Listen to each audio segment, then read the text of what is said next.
I sat in the living room while the television cast a dim, colorless light over the walls. My son-in-law walked in, amusement curling at the corner of his mouth. With a casual motion of his hand, he shut the screen off. "Go to your room," he said coldly. "This is my house now." My daughter said nothing. Her eyes dropped to the floor, as if not seeing my humiliation made it disappear. I didn't shout. I didn't plead. I simply picked up my keys, walked past them without a word, and left. Come. Intentional. The following morning, there was a knock at my door. A sharply dressed man stood outside, posture stiff, voice measured.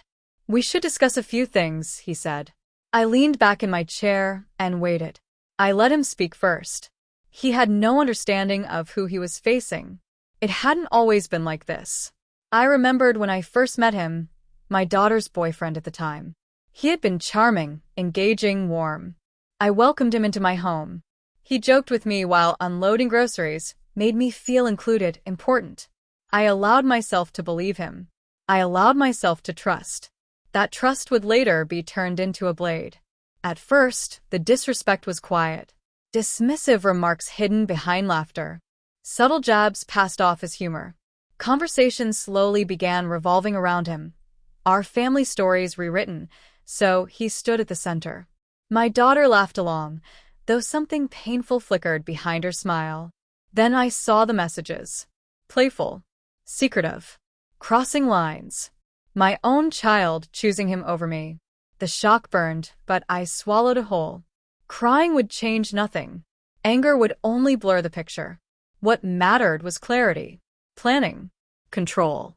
The shift began one night when I sat alone fitting the pieces together. Patterns emerged. Every transaction. Every meeting. Every small act of disrespect followed a rhythm. And rhythms can be predicted. I saw weaknesses where he believed there were none. I moved carefully. Quietly. I contacted the right people, legal minds, financial experts. I observed. I documented. I tracked his behavior without revealing a thing. I shared just enough truth with my daughter, filtered gently, so she could see reality without resisting it. I built support where it mattered. No one knew I was preparing. That silence was my greatest strength. Then came the pivot. Legal filings were submitted without noise. Accounts were locked down. Invitations vanished. Information I had gathered found its way into exactly the right conversations. Control slipped from his hands step by step. He was still sitting comfortably in my home, unaware the ground beneath him had already shifted. The man in the suit, his lawyer, stood there now because the cracks had finally been exposed. The armor he trusted was thinner than he imagined. "You've waited a long time," he said, attempting to reclaim authority. I smiled, small and deliberate. The memory of being silenced in my own living room fueled a steady, icy calm. "Patience is powerful," I replied, "when you already know how things end." His expression faltered. Confusion crept in. Then fear. Slowly, consequences arrived. Frozen finances, fading social ties, carefully maintained friendships dissolving overnight. Every move he had made to dominate our lives turned against him. I watched him fall apart, not with pleasure, but with certainty. It wasn't cruelty. It was inevitability. "Did you really think you can erase me?"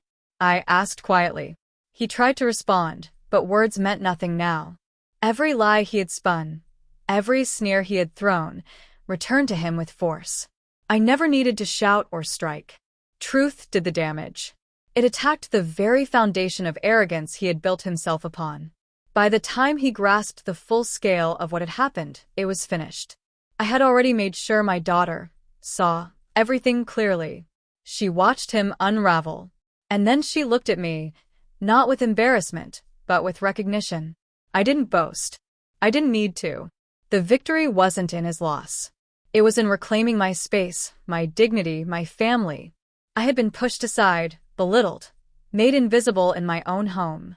Now I stood as he left, powerless, and returned to my place with quiet authority.